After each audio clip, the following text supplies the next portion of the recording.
think we're probably good to go, Connor. Yep. Hello, everyone. Thanks for joining today's Spaces with Ethena, Arthur Hayes, and TN, the co-founder of Pendle. It's great to have everyone here today. Yeah, we're just going to talk a bit more about the integration between Ethena and Pendle, how we're thinking about yield, and how Ethena and Pendle and Arthur are thinking about DeFi interest rates and potentially like a yield curve in DeFi. So in terms of the format of the Spaces, we're going to get Arthur to lead and moderate the Spaces, kind of pitch some questions, give some thoughts on Ethena and Pendle, and pitch some questions to the guys. So, yeah, without further ado, I might pass it over to Arthur. What's up, fuckers? How's everybody doing? This is a great Spaces because it's with two of my favorite investments and advisory clients, Ethena and Pendle. As many of you know, I've been talking about yield for a very, very long time. Been very early talking about it. Obviously, we haven't really seen some successful solutions like Ethena and Pendle pop up until recently. But I just wanted to give a brief overview of like why I think these are the two protocols that I believe will be in the top 20 market cap by the end of this particular cycle. And at a very, very high level, Ethena is a stable coin for us, by us. It's taking the implicit yield that leverage speculators are paying, it's packaging that up and allowing us to peg a stable coin to $1 and use it throughout the DeFi ecosystem, which is extremely powerful.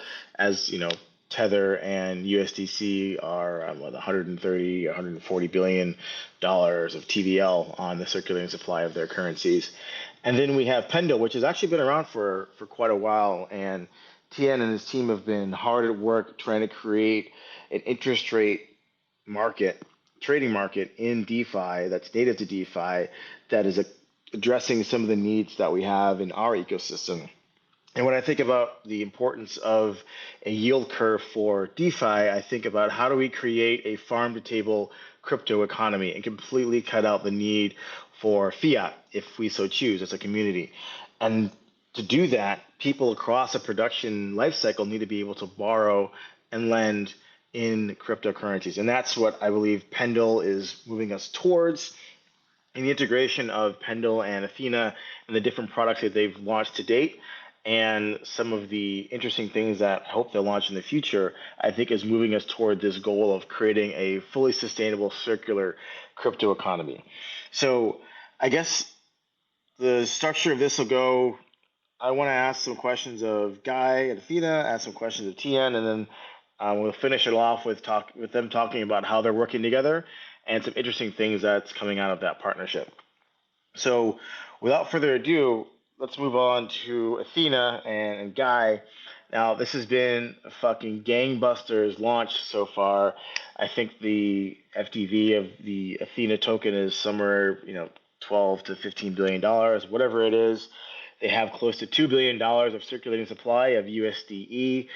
They only launched in, I believe, January of this year. So it's one of the most impressive accumulations of TVL in probably crypto history. And USDE is sitting at top 5 coin in terms of stablecoin circulating supply. Now, that's all the good things. If you read on social media, there's a lot of haters out there. And so, Guy, just wanted to bring you on to address some of this FUD that's out there about the product that you've built. Obviously, this is not risk-free. Let's get that out of the way. There are risks by using this product, but I think that the community, at least some people in the community, have a misguided interpretation of what those risks actually are. So maybe at the first question I have for you is, why the fuck is there a 30% yield that I can earn on essentially basically a synthetic dollar in the crypto ecosystem? What is it about intrinsically that's generating this yield, before you get into how you guys are capturing it with the Ethena protocol? Yeah, sure. So I think maybe just to take one step back and just talk about the product construct, and then we can sort of get into where the yield actually comes into that. So at a very basic level, the first iteration of what you saw with USDE and Ethena was essentially taking a mix of liquid staking tokens, so stuff like staked ETH from Lido, and then ETH, and using that to collateralize a short ETH position on the other side with 1x leverage, i.e. unlevered. What's interesting about that is that you've really put together the two forms of scalable crypto native yield into a single instrument. So I think one interesting piece about crypto is that you see a complete obsession with yield everywhere. I think people are like irrationally obsessed with yield, but really there's actually only two forms of cash flow within the entire space where you can actually generate 10 figures of like real yield. And that's basically selling Ethereum block space and then the basis that's present within the centralized futures market. So really what like the original idea here was that you could put those two things together and you had a positive carry now to being long staked ETH on one side, and then generally you get paid to be short on the other side on the ETH perpetuals. So I think there's like a broad question as to why is it that you get paid to be short? And I think the very simple answer is that you have basically a demand and supply imbalance of capital within crypto to be long rather than short. So everyone who's in the space thinks the assets are going up over time, and obviously your upside is almost infinite, and then your downside is zero.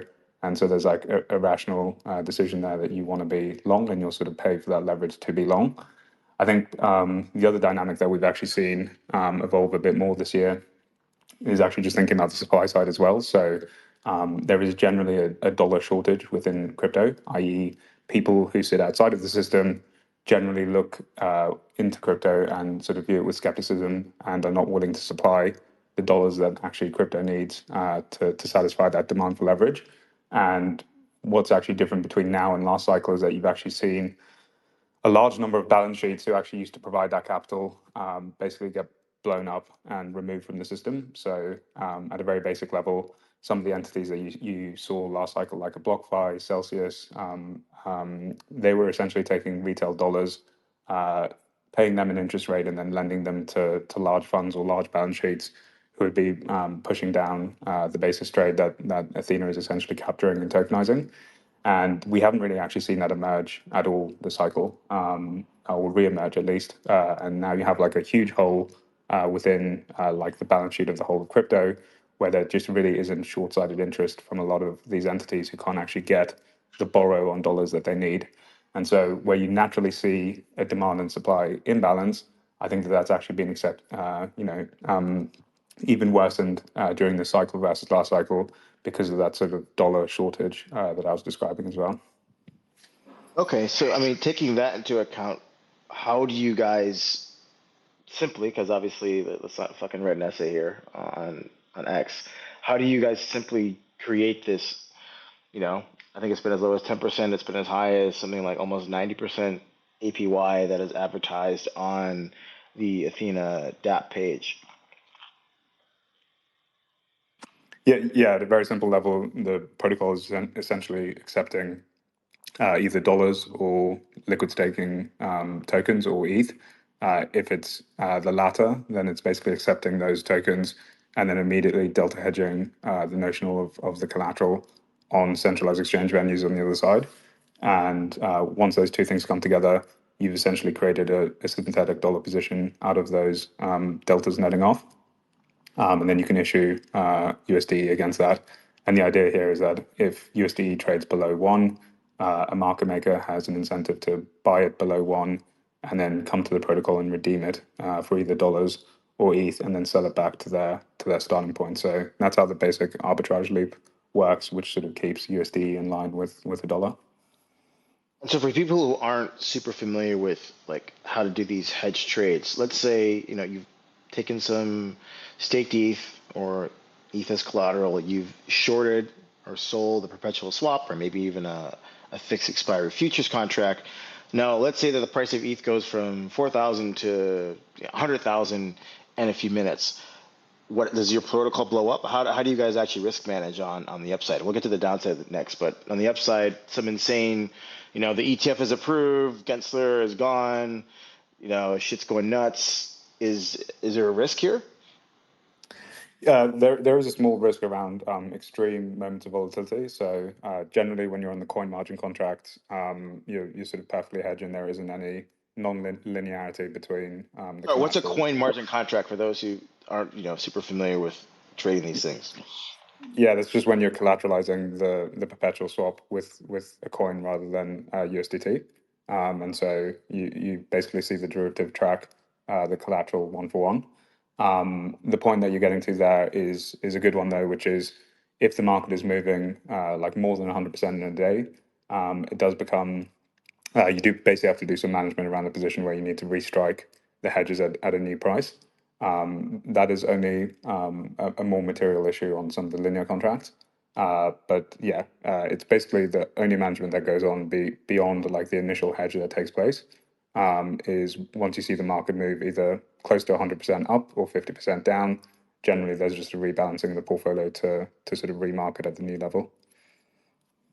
And so I guess one concern that a lot of people on social media have had is, okay, yes, there's this positive yield that attracts people to create or mint USDE as the market's pumping. Speculators are willing to pay a high interest rate. Funding is positive. Great. What happens when we get the inevitable bear market? Right? You have whoever the next Sam Bankman-Fried is goes bust and takes down the entire industry for a bit in terms of negative sentiment. How does your protocol fare in that respect? Let's say funding goes negative for a while, does it mean that the peg is going to break, or how does the system rebalance itself? Yeah, so there's multiple layers that we've thought about this. It's a risk that I think a lot of people focus on, but just speaking like openly on my side, I think it's of the risks that we can jump into. It's probably the one that I'm actually least concerned around, even though it seems to be the one that people are most focused on.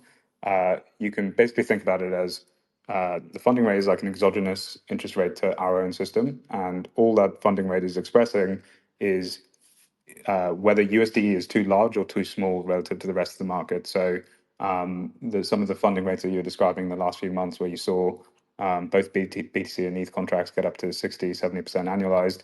That is just a reflection of the market telling us there is not enough dollars in the system, and more specifically, there's not enough dollars in USDE to make that interest rate make sense, because each person is going to have like a level where an unlevered cash and carry is an acceptable rate of return for them. So some people might want 10%. Some people might think that 15 is sort of their threshold, and some might want like north of 30. The point here is that this is a market set interest rate, and everyone is going to decide if the interest rate is actually falling too low or like below their own threshold of where they're willing to hold the product. Essentially, they're just going to be redeeming from the protocol, which we think has like a really nice self-correcting element to it. So if, as an example, Athena starts to grow too big, funding starts to get pushed down close to like risk-free rates or RWAs, naturally people are going to look at that and think, okay, I'd rather go sit in a T-bill rather than sitting in Athena's USDE. And so while they're doing that and actually redeeming from the protocol, we have to lift the shorts in order to meet those redemptions. And in the process of actually like lifting those shorts, what you're doing is allowing funding to then mean revert to like a new equilibrium. So the key piece here, I think, for everyone is that it's a market set interest rate. This isn't us just like setting a fixed interest rate like you saw with Anchor and then just plowing VC money into that to sustain something which is clearly unsustainable. You can just think about Athena as putting in place the infrastructure so that the supply of USDE can basically respond to that interest rate, and we just allow the market to do its thing. So basically, what you're saying is, in the funding goes negative scenario and it's not as attractive to hold and stake USDE, the circulating supply will decline. It's not that the protocol itself is going to blow up and all of a sudden, when it was pegged at $1, now it's pegged at 50 cents. Is that Yeah, that's correct. fair? Okay. I think so. I mean, even from your own perspective, I think we've seen if rates do come down, I think it's actually even well before you get to zero or negative when the supply starts to shrink actually dramatically. I think at the moment people are demanding a higher interest rate because they're less familiar with the design, and it's obviously like a pretty new primitive to actually see within DeFi at the scale. But I think that my general view is that unless you're getting a decent spread to like RWAs, the demand is going to shrink pretty significantly on USDE. And as it does shrink, it obviously just allows itself to self-correct. Okay. And you guys have an insurance fund. Can you give the community a bit of color on exactly what risk that is supposed to help mitigate, and then how are you actually increasing the size of that fund? Yeah, sure. So the basic idea here is that if you just look at the historical data, you can see the sort of distribution of funding around zero has a massive positive skew, i.e., when the times are good, they're like extremely good, and you're getting paid 50, 60%, like we've seen in the last few weeks. And then the times when they're bad, it's actually really brief periods where it might be, 7 to 14 days is like the longest streak of negative funding that we saw even at the bottom of the bear in 2022, when like every 10-figure balance sheet in the space was blowing up. And so the basic idea here is that like you don't really need to pay people 60% in a bull market to use the product. I think that number is much lower, and people would still have interest in the product when risk-free rates or your hurdle rate is closer to 5. And so we're basically just going to be trying to build a rainy day fund so that when you have such extreme excess like you're seeing in the last few months, you're basically just putting this into a pool of dollars that can sit there for when the yields start to decline to either zero or slightly negative. And that's basically just there to pay out the negative funding and cover for that. I think one of the pieces to just remember about this, which is a nuance that I think people don't appreciate around the insurance fund, is that actually you're building the insurance fund when your assets are really large, i.e., like the USD supply right now is around 2 billion. And so all of the yield that we're collecting right now is growing this insurance fund at a rate between $5 to $7 million a week, which is pretty significant. But the point is that when the market starts to turn, your insurance fund is actually servicing like a liability that is actually much smaller once the market does turn. So let's say funding went like minus 10% tomorrow and sat there for 3 weeks. I personally think that USD would decline in its supply by more than 50%, as just an example. But your insurance fund is sitting there in dollars that's been accrued when your balance sheet was actually at $2 billion in size. And now it's trying to cover for funding when the supply of USD is at $1 billion in size. And so again, I think there's just, I think it's a mechanism that as things are sort of like winding down, you've built up this war chest during the good times that I think give people a lot of comfort when you do need to ride through moments of volatility. And then I just think the last piece around this is actually, no, I think I've probably spoken enough about the insurance fund. It's basically just there for the negative funding. You mentioned briefly that you think the community is focusing on risks that aren't actually that serious. In your mind, what is the biggest risk that you face as a protocol, and how have you tried to ameliorate that to the best of your ability? Yeah, I think, I don't want to dismiss the risk at all. I just think in the priorities of risks, it's just not the one that's at the top of my list personally. I think the risks that are top of mind for me, there's always a thought around custody. So we've made a pretty strong effort to actually just try and disaggregate the credit risk to centralized exchanges. So after FTX happened, I just personally wasn't that happy taking users' assets and leaving them on a centralized exchange after what we'd seen with Sam and FTX. And so for us, it was quite important to actually see if there was a way to disaggregate that credit risk to the exchanges and try find some interesting middle ground between DeFi and CeFi. And so actually holding the assets on off-exchange custodians, we think is a reasonable trade-off over there, where you can actually hold the assets outside of centralized exchanges and ensure that like the actual collateral is not exposed to the centralized exchange risk. That's not to say that you've actually reduced the credit risk to zero. You are still exposed on the hedge leg, where if an exchange does go down, you might have some stuck P&L on the hedge leg. So just to walk through that example, let's say one of the major exchanges went down tomorrow, we'd have the collateral sitting within an off-exchange custodian. But if a major exchange has gone down, we can assume like ETH has fallen 10% on the day. We should have actually been collecting P&L for that 10% that's just been accrued during an exchange going down. And that's actually an amount that we might lose if an exchange like fully fails on the other side. But if you just run the numbers and say, let's say you split 20% between 5 different exchanges and you've lost like 10% of your hedge on one of those exchanges, it's like a 2% loss on the entire stable. So that's just like one piece which I think is worth noting, is that we've made you can't ever reduce these custodial risks to zero, and they exist everywhere. So I think people looked at USDC and thought that there was no custodial risk or no risk in holding it. And I think that they actually learned at the beginning of 23 that it was actually like return-free risk, i.e. there was definitely custodial risk to the banks that were actually holding the assets. And so you can never actually like fully remove these risks entirely. It's about like transforming them and putting them in different places. And we just thought having institutional grade custodians in the context of where you could be leaving your assets in crypto was actually a safer place to have them than either smart contracts or centralized exchanges themselves.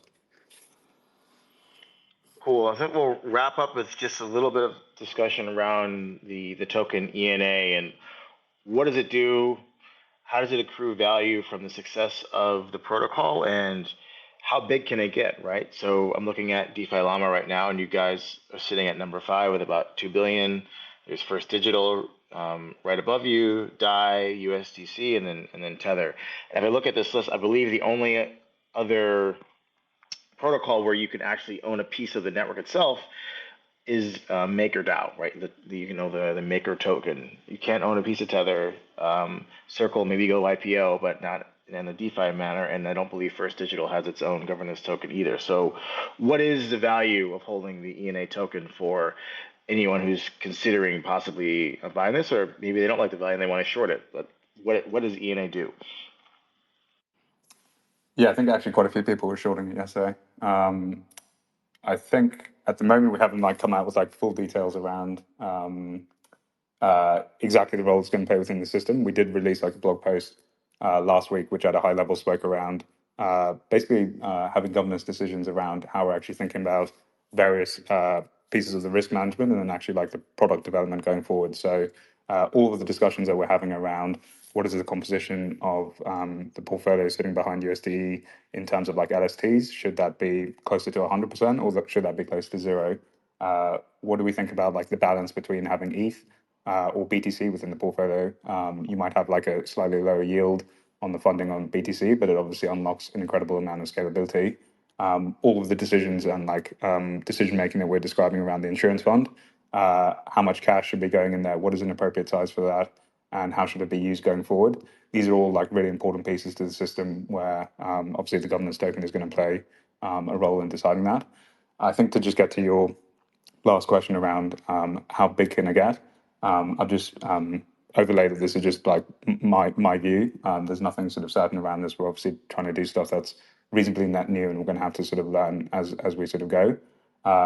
My sort of estimate is that you start to enter some reasonable constraints at roughly 30-ish% of post-money open interest in the market. So at the moment, there's around 10 to $12 billion of open interest on just ETH contracts. And when you add BTC to that, it gets to sort of 45-ish billion before you're accounting for the CME. At the moment, we have no access to the CME, and it's not something that we sort of explored at the moment. But even just with those numbers that are sitting there with ETH and BTC, I think that USDE could sit at around $10 billion quite comfortably at the moment. The piece to just remember here is that obviously, as the market expands, the derivative market actually tends to exhibit quicker growth than market caps themselves. So if we just look back at the cycle, in the last cycle, for every one turn that the market cap increased, the open interest actually increased 1.3 to 1.5x on different derivative contracts. And so what that means is that if you think that ETH is actually going to be at 6K or 9K, you're not actually even doubling the open interest. It's going to be even more than that in terms of the growth if we sort of extrapolate last cycle. So the 10 billion number that I'm referencing there is just looking at the market as it exists today. It doesn't really account for if we see significant growth in the market caps. Cool. All right. We'll come back to you in a bit, Guy. It's over to you, TN.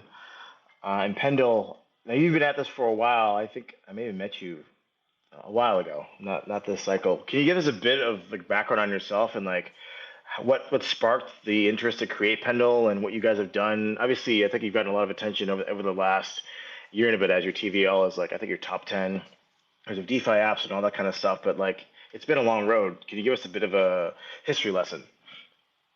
Yeah, sure. So, we met I believe in 2021. But before that, I started out my career in crypto through Kyber as one of the founding team members. So stuck around for a bit. So that was 2017. I think the motivation for us to build Pendle started in DeFi summer in 2020 when my co-founders and we were farming shitcoins, the food coins that were offering 10, 20,000%.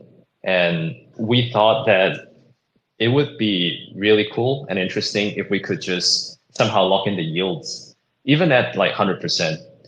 But when we looked around, there wasn't any kind of instruments that could allow us to lock in yields.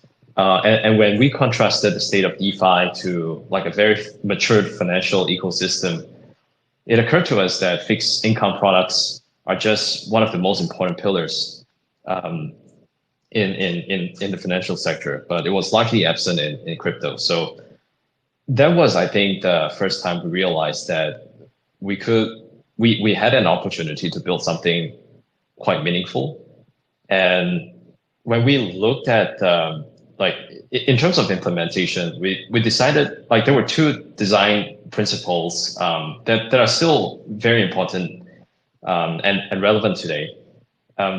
One is like because of my background with AMM, I thought using an AMM to enable price discovery for assets like YT and PT would make a lot of sense, because I don't believe a lot of users today understand how to price this sort of assets. So delegating that decision to math formula would make sense. And after all, we were dealing with long tail assets, and yield tokens of long tail assets are like pretty hard to price. And then secondly, I think the idea of splitting of yield bearing asset into PT and YT came about because we started out in 2020, late 2020, right? And at this point in time, the blue chip protocols like Aave and Compound, they were already doing something like $20 billion in TVL. So if we were to start something new and to try to compete for liquidity against all these big guns, it was going to be very difficult. So instead, what we decided to go ahead with was to build on top of these assets and take in yield-bearing assets like AUSDC and CDAI as deposit, and then split the yield-bearing asset into PT and YT. So yeah, I think these are like some ideas on that allowed us to get started. So we launched mainnet effectively in June 2021, not to a lot of fanfare. And I think it was because it was at the peak of bull market. So typically in a bull market, no one really cares about fixed yield or fixed income because there were so many other products that were offering very, very high APYs. And of course, like being the first implementation, the UI UX was very, very clunky. And for anyone who's interested, the V1 UI is still available on the web app. Getting in and coming out of the pools can actually be very, very daunting. And the gas cost was also very high. And I think like to deposit asset from the beginning all the way to getting YTPT, it would cost around $1,000 at its peak. So unless you're doing it in size, it wouldn't make a lot of sense. And the return just probably wouldn't justify the effort for most people. So for a good part of 2022, we were just incorporating our observations and lessons from V1 into developing V2. And end of 2022, we launched Pendle V2. Again, like at this point, I think in end of 2022, our TVL is probably single digit. So in order to bootstrap liquidity, we decided to latch onto a couple of narratives. Again, I think in retrospect, some of the things that we did well were, if anything, I think the most important part was really trying to capture the narrative. We have been great beneficiaries of LST in the Q1 of last year, and then Arbitrum and Real Asset. And then earlier this year, it's the restaking and points trading. And I think this time last year, we were still trying to construct use cases. And one of the first use cases that we saw relatively decent coverage from just the community was when we focused on LST and introduced a pool with Rocket Pool, Balancer, and Aura.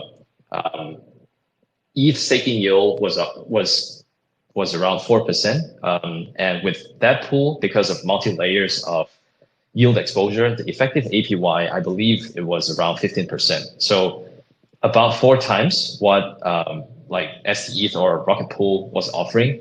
And that got us like some initial deposits. Can you just give us a bit? You'll go in a bit detail, sure. just because people are like, what the fuck, 4 to 15%? Like, how are you guys doing this shit? Yeah, so the way we constructed the AMM was to also encompass the reward tokens from all these underlying protocols. Typically, right, I think with most AMM pools, when you deposit a yield-bearing asset, even if the yield-bearing asset is accruing some sort of reward tokens, like say the Aave tokens or compound tokens, they get forfeited because it gets absorbed by the pool. The way we constructed the AMM was to also have a calculator to basically establish the entry and accrue the reward tokens on behalf of the user, such that when they withdraw the assets, or like as long as they have the LP tokens, all this reward tokens and the APYs that are paid out by the underlying protocol will get accounted for. So in this case, right, using the same example, yields from Rocket Pool, Balancer, and Aura are part of that APY. Because of the multi-layer of exposure, the natural APY for it is high. Got you. And so how does that sort of blend into the points narrative that's going on now? Because obviously, I'm sure a lot of people on this call have trying to get eigenlayer points, shards from Ethena, and all these hot protocols are integrating with Pendle, and you're able to create these PT and YT tokens, and you're seeing some absolutely astounding yields. So how does this points thing work, and how is this powering sort of probably the growth of your TVL? Though something super impressive. I think you guys are, top 10 in terms of biggest protocols right now in terms of TVL for DeFi. Yeah. So I think this kind of goes back a little bit to our involvement in LST. So one of the protocols that we listed last year had a point system in place, but it wasn't so popular back then. Point system has been around, but it's only more popularized when EigenLayer introduced it, and then the LRT protocols that are building on top of EigenLayer also followed suit. So at the back of it, what we do as a protocol is to, again, like tokenize the yield-bearing asset into PT and YT. So PT stands for principal token, and then YT is the yield token.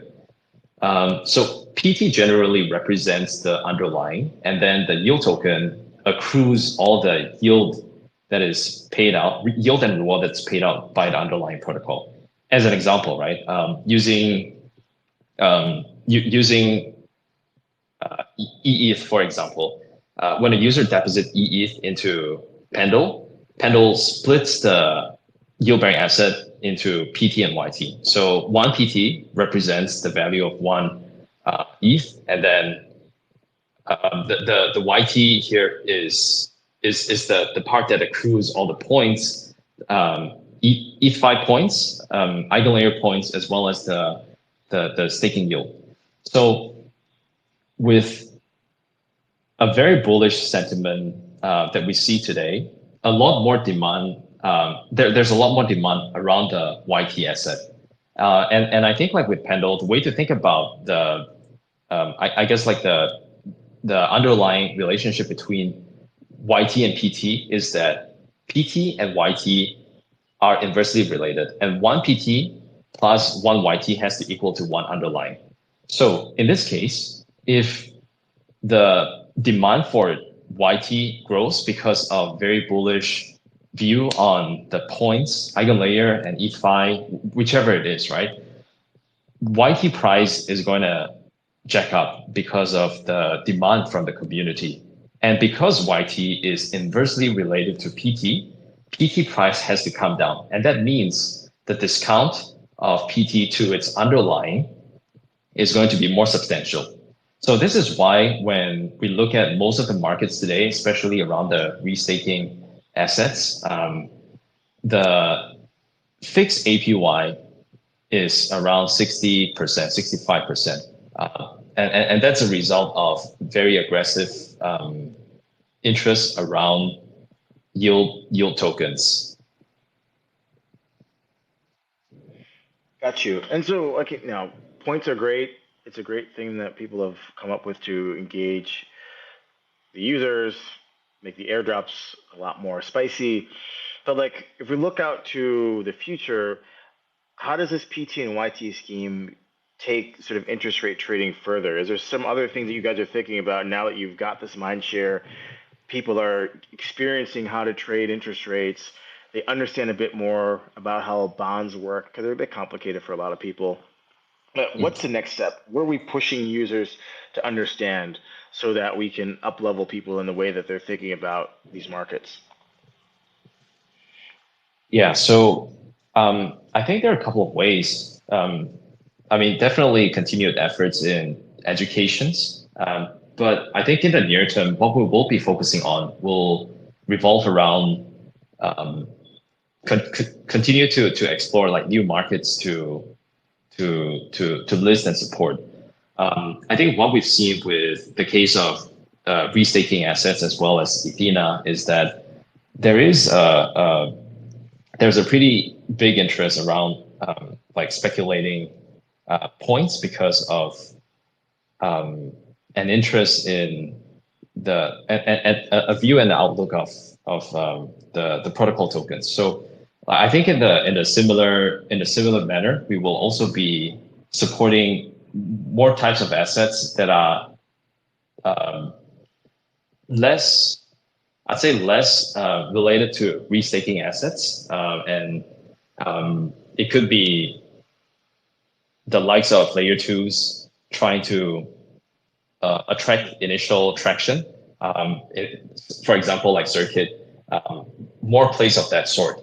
And then a bigger part of this year, we're also developing V3 because we see how users are already becoming a bit more familiar with how to trade yield.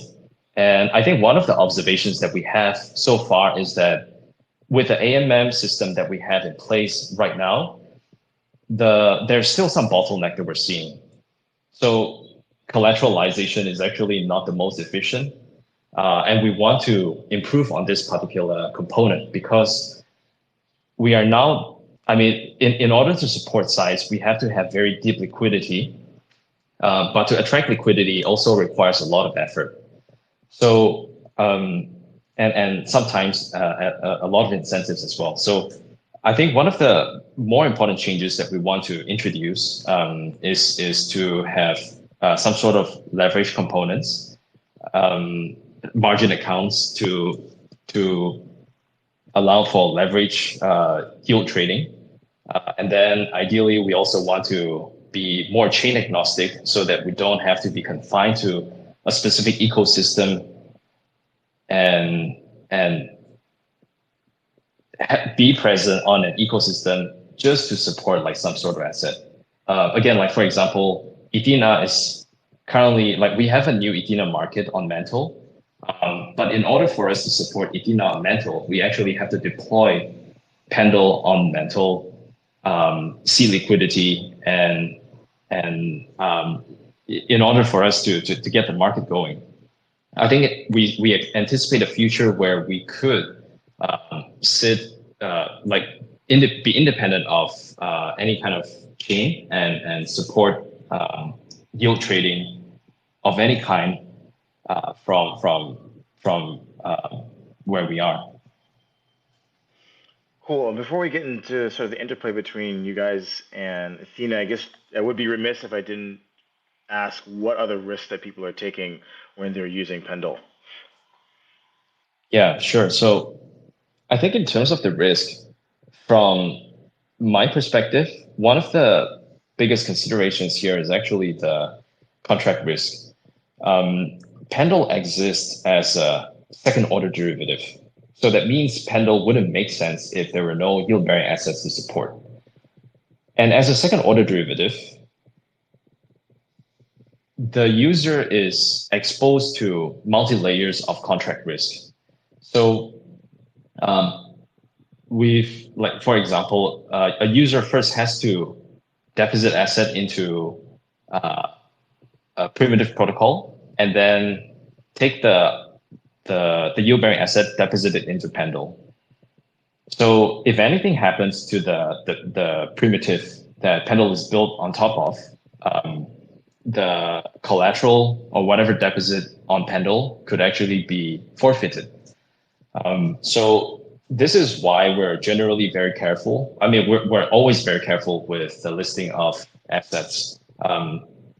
We avoid anon teams, and then whatever markets that we write, we will get it audited by a reviewer that we have on retainer. So all the markets that we have today have been audited.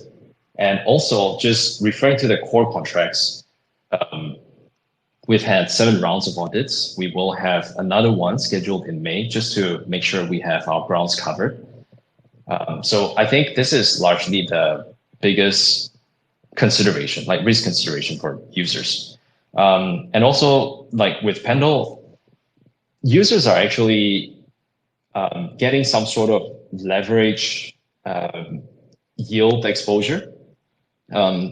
Because of the way we structure the product, like basically splitting a yield bearing asset into PT and YT. PT is the fixed rate component, and then YT is the yield token. With trading assets like that, there's always a risk that because users taking a view, there's always a risk that the P&L could go negative, but there's no liquidation risk here. Got you. Okay, so switching gears to sort of looking more towards the future and the types of collaborations that are possible. Guy, can you give a bit of background like why you were excited to integrate with Pendle and some of the cool things that you think the Ethena Pendle integration are going to bring to the market in terms of like new ways to trade interest rates or new pricing signals that are going to be available for people across the ecosystem? Yes, I think just before jumping into that, I just want to do a quick disclosure that I do personally own some Pendle myself. But yeah, I think just taking one step back, I think both myself and just everyone else in the core team at Ethena actually looked up to the Pendle team and have a huge amount of respect for what they've done over the last couple of years. I think they're actually probably the best example of like a team that obviously had some troubles like towards the back end of the bear market last cycle, but actually just continued grinding until they actually found product market fit. And I think if you just look at the graph in the last year, it's one of the most insane graphs you've ever seen of just like this hockey stick recovery to where it is now. So I think that everyone should like really look up to them as an example as builders in the space of like basically just pushing forward until you do find that product market fit. I think like actually just jumping into Pendle and then Ethena after that. I think on the outside, people sort of see it as a bit of a points casino at the moment, and that's sort of like the surface level view of what's going on. But I think if you actually like dig one layer deeper, there's actually something that's a lot more interesting that's going on beneath the surface, and I think it actually gets to this point that you're making around the interest rate market. So what I think is quite interesting about putting Ethena into Pendle is that if you put all the points aside and all of sort of the gimmicks around that, you've actually got a pretty interesting asset in SUSD, which is obviously capturing the stake ETH returns, but more importantly, the basis within the SEX markets.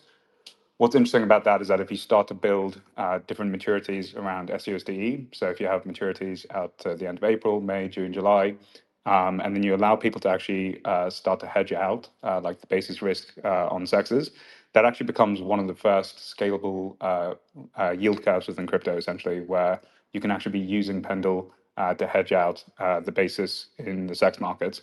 Why that's interesting, I think, is that a lot of the products that are focused on sort of fixed to floating rate swaps or interest rate swap type products, have always focused on markets that are just a bit too small to actually make it interesting. So it's not interesting to do this on like a weird uni pool or like an Aave A token or whatever it is. You really need like an asset that's scalable and like a yield that people actually want to hedge forward in time to actually have like two sides to a market. And so what I think is actually really interesting here is that for the first time, you have like a really scalable asset into the billions, which is capturing like an exogenous interest rate outside of DeFi in the basis from CeFi. And you actually are enabling people to hedge that basis now via Pendle, which I think basically creates or allows the first like yield curve within crypto to emerge.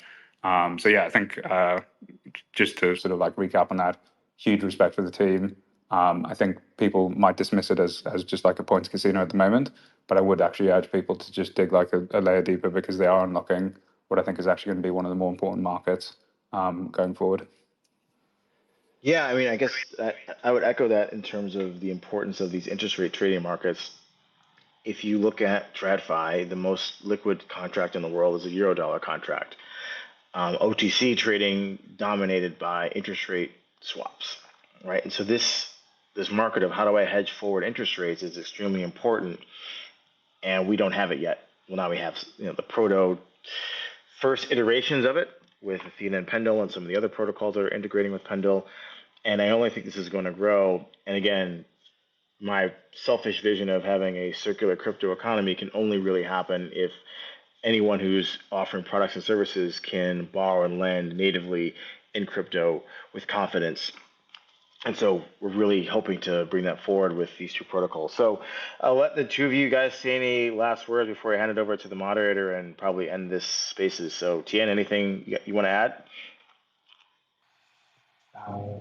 No, I think like we will have like new markets, like our relationship with Ethena. I think it's just the beginning. A lot of respect for the team as well. I think they're easily one of the best teams to work with. And yeah, there will be more to come in the coming weeks.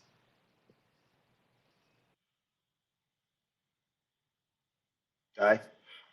Yeah, nothing else to add on my side. I think if you need to drop off, Arthur, obviously do, but we might just like open up the floor to some questions from anyone in the space who wants to jump on and ask something. Yeah. So I'll drop off and let you guys do your thing. But again, I think this is two of my two favorite projects. Interest rates, it's the new future. This shit's gonna go mental. So I hope that anyone who listened to this call had some of their questions answered and knows a bit more about the risks that they're taking, trading these protocols, purchasing the governance tokens, and can be a more informed investor. So thanks, guys. Thanks, man. Thank you. Thanks, Arthur. So yeah, if anyone has any questions, just request to speak, and we might try and pull a couple of people up before the end of the spaces.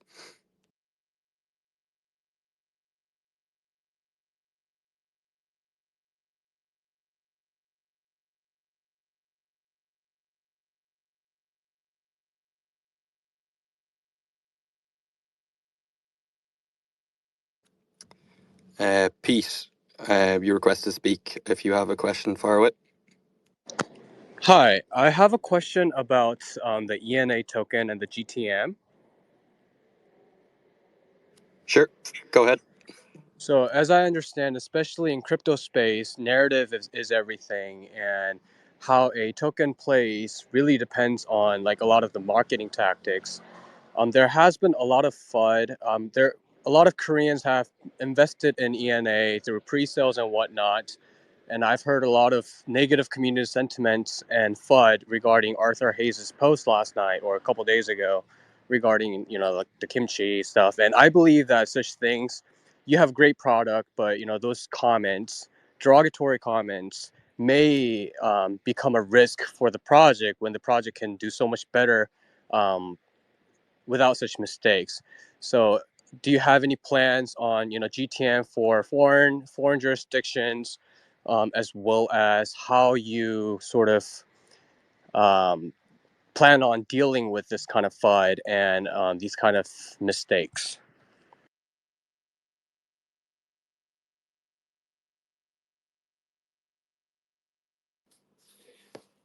Hey, yeah, I think I obviously can't speak on Arthur's behalf here. All I'd say from our side is that I don't think it was meant in any negative way. I think from our perspective, we obviously appreciate like the interest that you've had, and I think it's something that might be just a bit outside of our control to sort of like answer for as a team right now.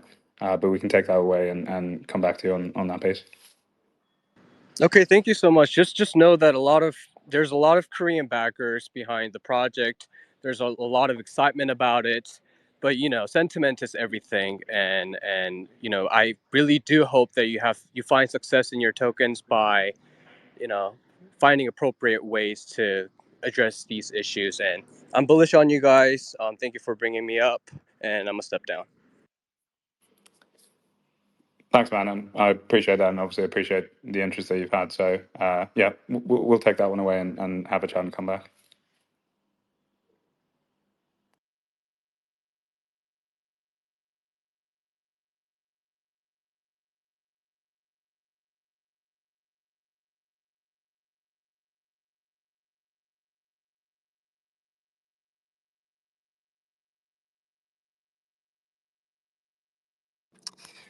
Mourinho, you're up as a speaker. If you do have a question, fire away. Hello, hello. Thank you for taking my question. So I have a question about the USDE yield. So obviously, Ethena is taking, the base yield of the crypto market by shorting perps, um, which in most bear markets is 0.01. Have you accounted for the baseline shifting of this yield over time? Because the demand for shorting increases due to your product?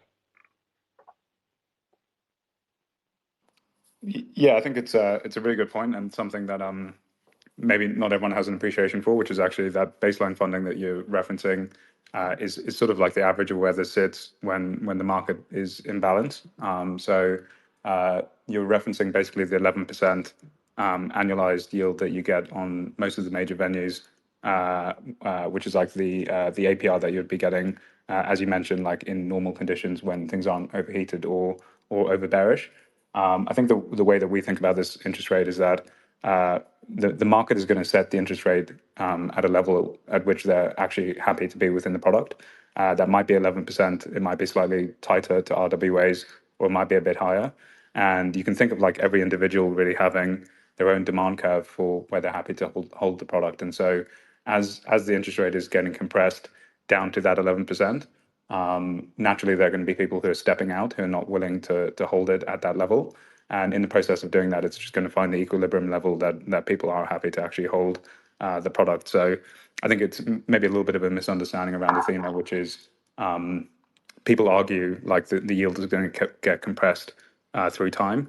But that is literally the point, which is we think then we've identified that this yield is too high, we think personally, that relative to the risk that you're taking on for an unlevered cash and carry. And so in the process of compressing that yield to something that we think makes a bit more sense, the balancing item over there has to be the USDE supply growing through time. And so we don't really see it as a negative of like the yield compressing. We see it as actually Ethena is doing its job. And I've urged some people to just think about Ethena sometimes in a slightly different lens, which is you can think of it as a synthetic dollar issuer, or you can think about it as essentially like a vehicle which is forcing like the interest rates between CeFi, DeFi, and TradFi to converge.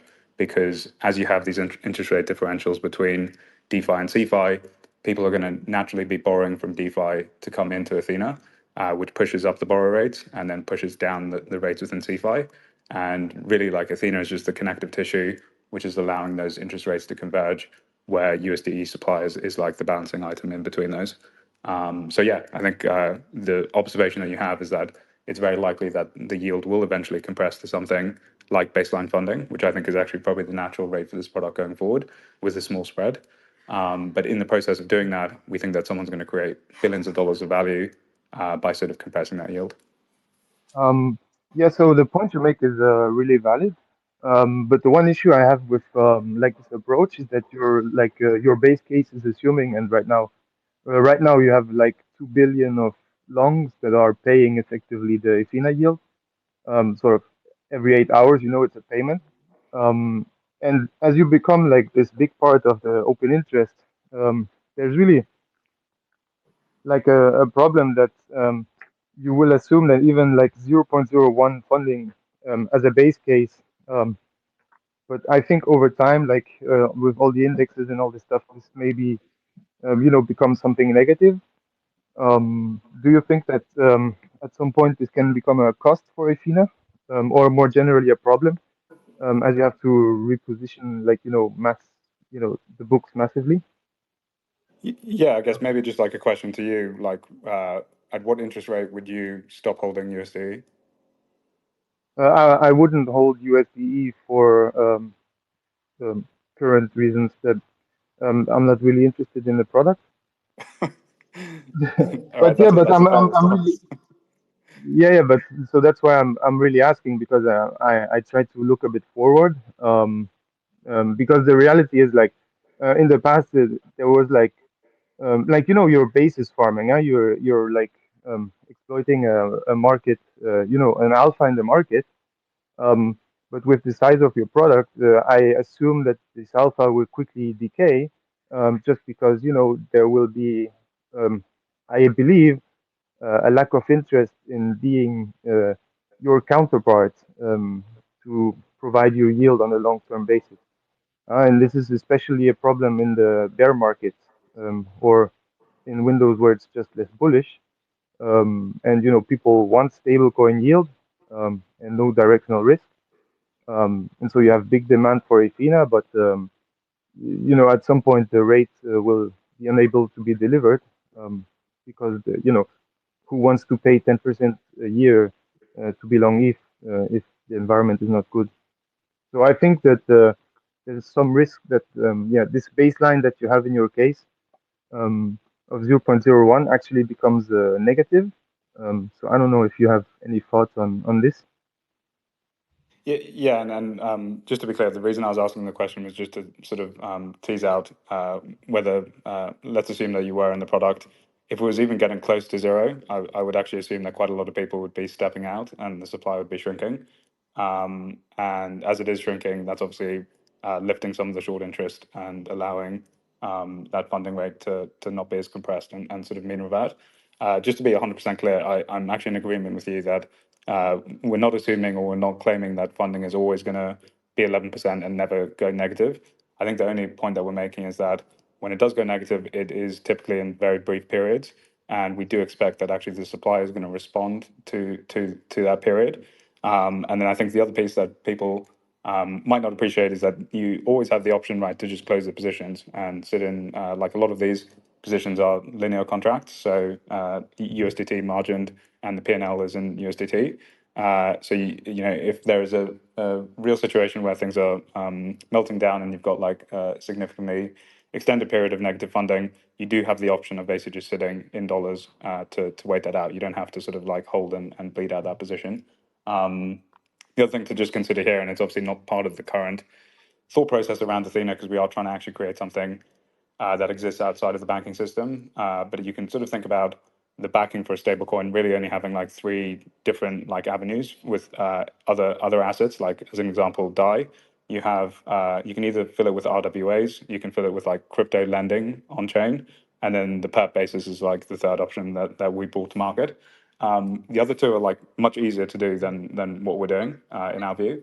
And if you do get to like a nuclear scenario in the bottom of a bear market, it is much easier for us to decide to, if the community thinks that this is worthwhile, like look at something like RWAs if you're at a huge size and you need that source of yield to sort of just get through 3 to 6 months. That would obviously be a bit of a violation around like the narrative and what we're actually trying to do here. Importantly, all I'm trying to say is that there are options for you to either close the positions and sit in dollars, or decide that like RWAs is a worthwhile thing to do for a few months while the market isn't in the right condition. So you would say that like beyond being like the internet bond, you would also like be fine with taking some like more discretionary risk around having delta neutral strategies. All I'm saying, and this isn't going to be driven just by me, right? Like I think this is going to be like a community decision if we ever get there to make that decision, is that you do have the option to do these other things. I'm not saying that we are making that decision now or like it's within our plans. I'm just trying to explain that that option does exist there, and if people decide to do it, then that's their decision. Okay, thank you. Cheers, man.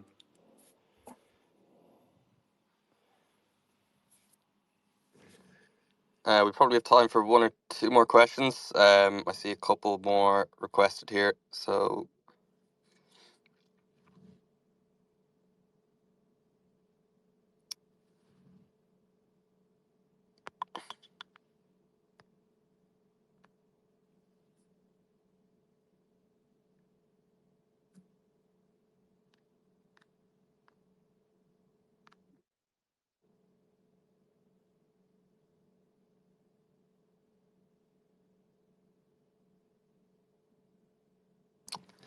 Fred, you should be able to speak now. Oh, how you going? Just wanted to ask about with Pendle. So I see a lot of these sustainable like if you could just walk us through the yield, it sort of hits around these 50-60% marks. Is that because there's just so much demand for the points for Eigenlayer, or what are the main factors that's driving the number up that high? I think it's a factor, like it's a combination of multiple factors. So Eigenlayer is definitely one of the main reasons for the very bullish view on the potential return. And then airdrop tokens from all these LRT projects, Ethena as well, is another very important factor as well.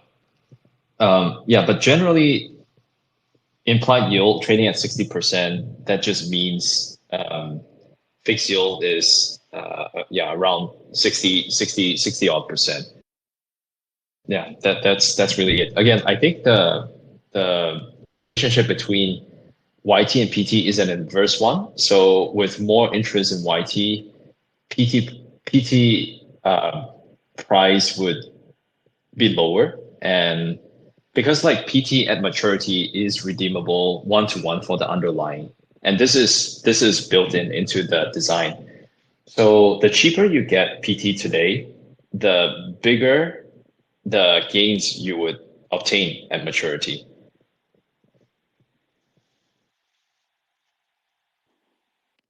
So, mainly it's people that you're saying the component is really this Ethena, Eigenlayer component, and the native part. Do you think there will be other speculative items in the future with Pendle as well? It could potentially be. I think like specific to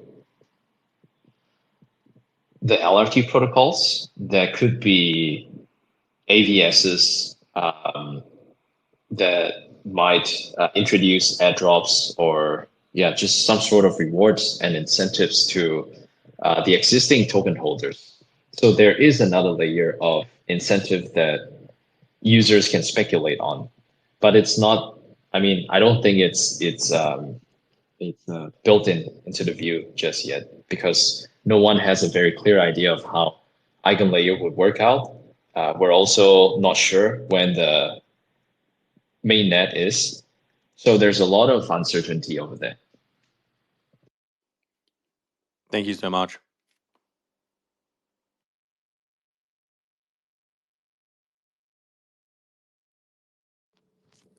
Thanks, man. So I might bring up one more question. Just conscious we're kind of over time now, but I'll try and get one more question answered. So bear with me.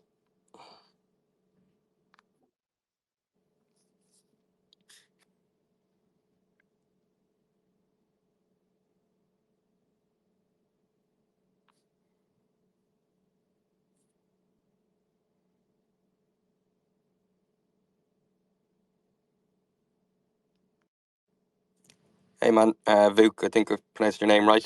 You should be able to speak now.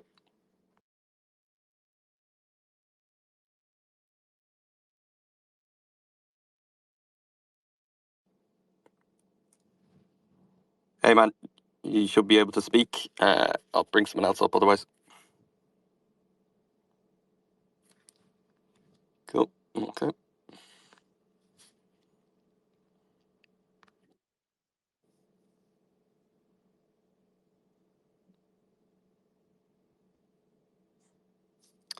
Hey, Damon, you should be able to speak now if you want to ask a question.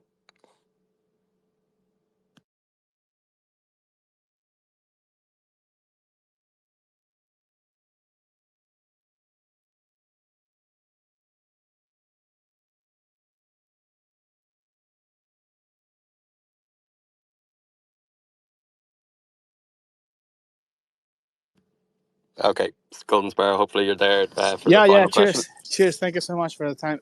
No, incredible presentation. I do have a question from the user experience perspective. Is something in the roadmap to make more friendly, interfaces, or maybe cooperation with other projects to just onboard not native, crypto people, DJs that we're like day to day doing this kind of stuff, or maybe regular, people that might be willing to explore DeFi.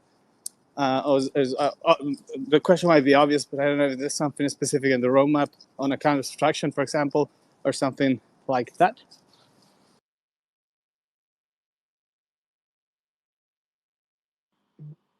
Yeah, I think on our side, and we sort of view it like you don't want to get ahead of yourself in terms of thinking like people outside of crypto before you've actually served a crypto user base first. I think we've seen a lot of examples of people who think they're sort of building a product that's like perfectly suited for someone in TradFi, for example, and then they quickly learn that like until you've actually built like a capital base with loyal users, I think within crypto, it's very difficult to actually sort of get in front of those people with like any legitimacy to actually start pushing your product. I think outside of the space that we have already. I think that's one thing that we've actually observed with Ethena as well, is that we have tried to package this up in a way that it does look quite interesting to TradFi participants outside of crypto. We have had like a few of them as investors, and I think generally interested in the product.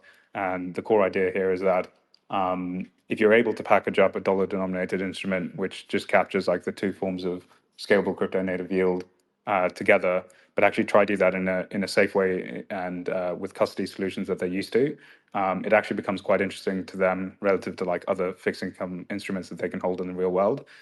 So those guys have been doing like cash and carries for many years and are like super familiar with the type of product, but it's obviously just at a completely different level of return within crypto versus TradFi. And I think the one unique thing about Athena that looks quite different is that the actual assets are not sitting within a smart contract, which I think is helpful for some of these guys where they're using these institutional grade custodians like Fireblocks, a Copper and stuff like that day to day, and they can sort of look through and say, all right, we're comfortable with where the actual assets are being held. So for us, that's been our approach, which is start with crypto native users and make sure that you're providing them a product that's useful and that they want to use. And only after you've done that adequately do you start actually thinking about bringing this beyond. But I do sort of definitely see that in the roadmap of what we're trying to achieve here. I just think it sort of comes after you've built some scale within crypto first.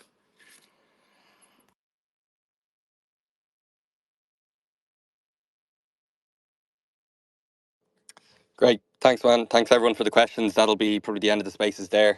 Really insightful discussion. And thanks to Guy and TN and obviously Arthur as well for some great insights. I guess just as a final note, there is still a Pendle pool with USDE out there. The caps have been lifted to 400 million. So there's about 75 million left on that cap for 20x sats as a part of our season 2 of the Shard campaign. So yeah, guys, great discussion, and yeah, hope everyone has a good day. Thanks a lot.